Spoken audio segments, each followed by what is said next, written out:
بخاری و مسلم دونوں میں حدیث ہے، جب اللہ تعالیٰ نے صلہ رحمی کو پیدا فرمایا تو اس کو مخاطب کر کے کہا کہ جو تجھے جوڑے گا میں اس سے اپنا تعلق جوڑوں گا، اور جو تجھے توڑے گا میں اس سے اپنا تعلق توڑ لوں گا۔ تو یہ اسلام میں حقوق اللہ اور حقوق العباد یہ پیرلل میں چلتے ہیں۔ وہ غامدی صاحب اکثر ایک بات کرتے ہیں کہ اگر کسی شخص نے کسی کا مال ناحق ہڑپ کیا ہے،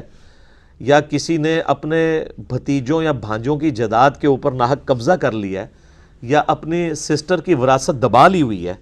اور وہ یہ سمجھتا ہے کہ میں پہلے تہجد کے 2 نفل پڑھتا تھا اب 4 پڑھ لوں گا تو میری وہ چیزیں معاف ہو جائیں گی، نہ، کبھی نہیں معاف ہوں گی۔ آپ خانہ کعبہ میں تکبیر اولیٰ کے ساتھ پوری زندگی بھی نمازیں پڑھتے رہیں، ایک پیسہ بھی کسی کا دبایا وہ معاف نہیں ہونا۔ بخاری و مسلم دونوں میں حدیث ہے، جس نے ایک بالش زمین بھی کسی کی دبائی 7 زمینوں کا توق اس کے گلے میں ڈال دیا۔